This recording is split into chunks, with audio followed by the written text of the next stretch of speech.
Makanya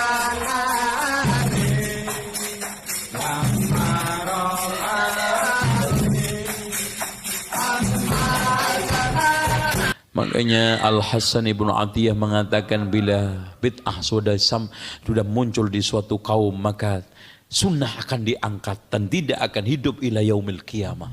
Bismillahirrahmanirrahim. Assalamualaikum warahmatullahi wabarakatuh. Alhamdulillah wassalatu wassalamu ala Rasulillah. Allahumma sholli ala Muhammad wa ala ali Muhammad. Alhamdulillah kita bertemu kembali di channel Cahaya Hidayah. Nah, teman-teman semuanya, jadi di video kali ini ya, saya akan mereaksi yaitu ada ya satu video ya, itu ada sekelompok orang yang sedang melakukan ibadah, akan tetapi ibadah ini tidak pernah dicontohkan oleh Nabi Shallallahu Alaihi Wasallam maupun para sahabat tabiin, tabiut tabiin. Nah, teman-teman semuanya, jadi yang saya lihat di video tersebut ada seorang yang berdiri kemudian seperti menari dan membaca sholawat. Nah, oke teman-teman semuanya, mari kita simak videonya.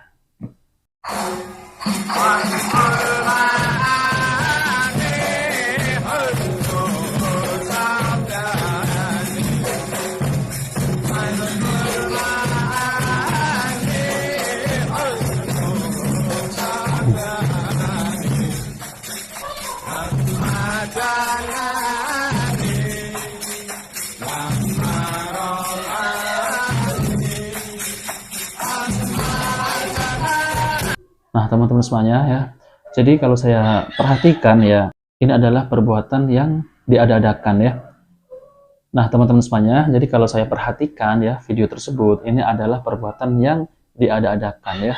Jadi ini adalah perbuatan yang tidak ada tuntunan dari Nabi Shallallahu Alaihi Wasallam. Kemudian ya, teman-teman semuanya, apakah ini adalah perbuatan yang dilarang oleh Nabi Shallallahu Alaihi Wasallam ya, yaitu sebagaimana perbuatan bid'ah. Nah, oke teman-teman semuanya, jadi mari kita simak penjelasan dari Ustaz Zainal Abidin LC Hafidhullah Ta'ala. Kalau orang Islam dikalahkan kafir, yang dihancurkan muslimnya.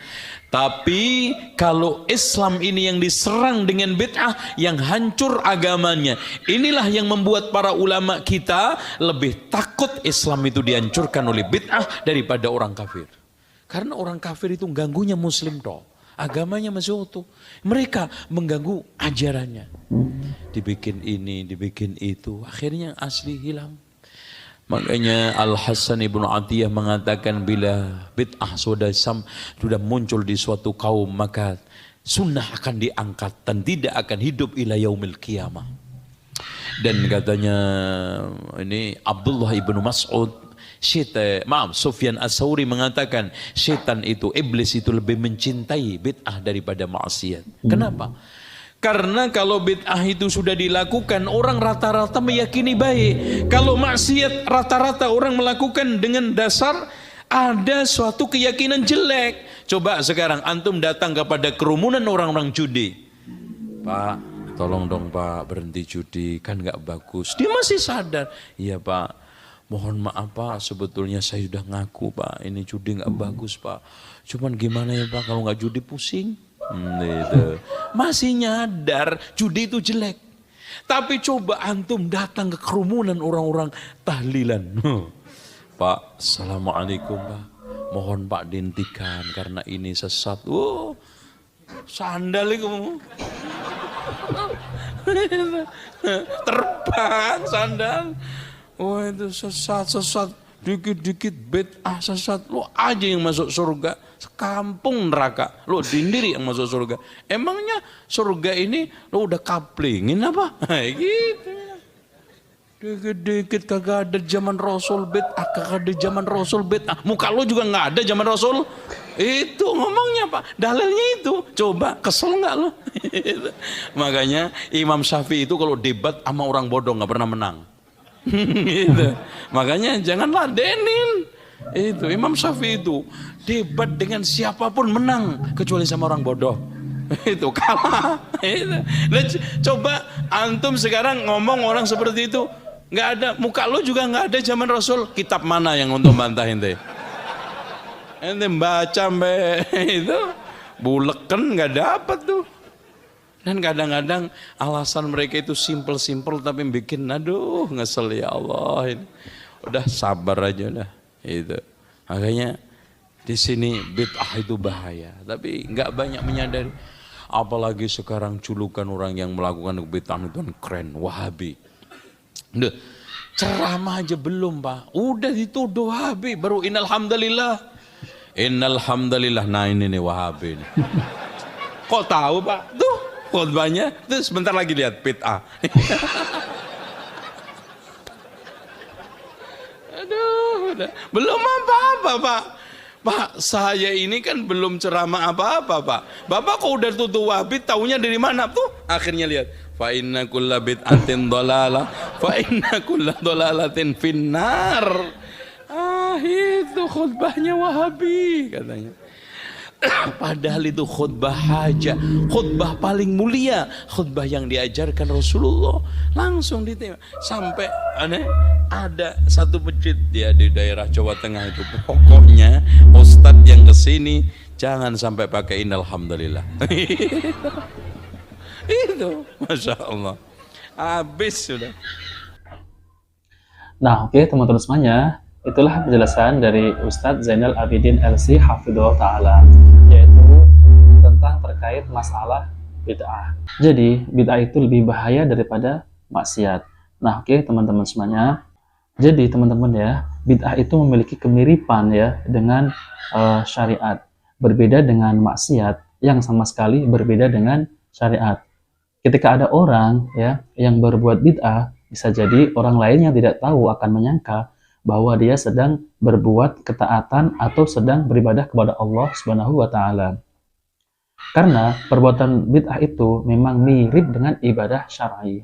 Kemudian ditinjau dari segi jenisnya, bid'ah itu lebih jelek daripada maksiat yang bukan bid'ah. Hal ini sebagaimana perkataan Sufyan Ats-Tsauri rahimahullah.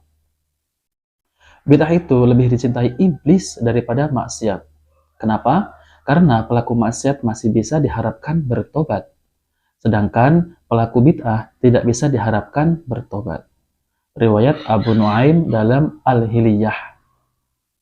Nah, oke teman-teman semuanya. Kemudian bagaimana perkataan Syekhul Islam Ibnu Taimiyah rahimahullah, yaitu tentang perkataan yang di atas. Maksud perkataan beliau, pelaku bid'ah tidak bisa diharapkan bertobat, bahwa pelaku bid'ah yang menjadikan perbuatan bid'ahnya itu sebagian dari agama, padahal tidak pernah disyariatkan oleh Allah Ta'ala dan Rasulnya.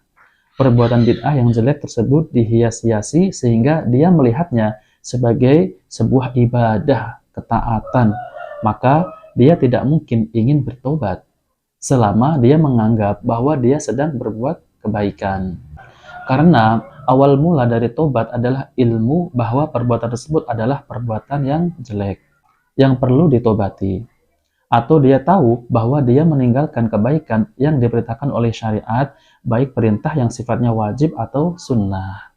Sehingga dia pun bertobat dan kemudian mengerjakan perintah syariat tersebut. Sehingga selama dia menyangka bahwa perbuatan bid'ah tersebut adalah kebaikan, padahal perbuatan tersebut adalah kejelekan, maka tidak mungkin dia bertobat. Akan tetapi, tobat dari bid'ah itu mungkin terjadi dan memang real terjadi, yaitu dengan Allah Ta'ala memberikan hidayah dan petunjuk kepadanya, sehingga jelaslah baginya kebenaran. Hal ini sebagaimana Allah Ta'ala berikan hidayah kepada orang-orang kafir dan munafik, dan serta sekelompok ahli bid'ah dan orang-orang yang tersesat lainnya, yaitu dengan mengikuti kebenaran yang telah dia ilmui. Majmu' Fatawa 10/9. Nah teman-teman semuanya, mengapa bid'ah itu lebih jelek daripada perbuatan maksiat? Ya, bid'ah itu lebih jelek daripada perbuatan maksiat berdasarkan sunnah dan ijma' letak kesalahan dosa pelaku maksiat. Pelaku maksiat adalah mereka melakukan, menerjang sebagian perkara yang dilarang oleh syariat. Misalnya mencuri, berzina, minum khamr, atau memakan harta orang lain secara batil, yaitu seperti merampok. Sedangkan letak kesalahan ahlul bid'ah adalah meninggalkan perintah untuk mengikuti i'tiba ya, dengan sunnah dan jamaah ijma' kaum muslimin. Lihat Majmu' Fatawa. Di antara dalil yang menunjukkan bahwa bid'ah itu lebih buruk daripada maksiat. Yang bukan bid'ah adalah hadis yang menceritakan salah seorang sahabat yang dijuluki dengan himar, yaitu keledai. Nama asli sahabat tersebut adalah Abdullah. Dia suka membuat Rasulullah SAW tertawa. Namun Nabi SAW telah mencambuknya karena dia mabuk. Suatu hari dia ditangkap lagi dan Nabi SAW memerintahkan agar dia dicambuk. Lantas salah seorang sahabat berkata, "Ya Allah, laknatlah dia, betapa sering dia tertangkap." Maka Nabi SAW bersabda, "Janganlah kalian melaknat dia, demi Allah, setahuku dia mencintai Allah dan Rasulnya." Hadis riwayat Bukhari nomor 6780. Nah, oke teman-teman semuanya, jadi itulah penjelasan tentang mengenai bid'ah itu lebih disukai iblis dan bid'ah itu lebih buruk daripada maksiat. Nah, oke teman-teman semuanya, jika video ini bermanfaat, jangan lupa like dan subscribe di channel Cahaya Hidayah. Wabillahi taufiq wal hidayah. Wassalamualaikum warahmatullahi wabarakatuh.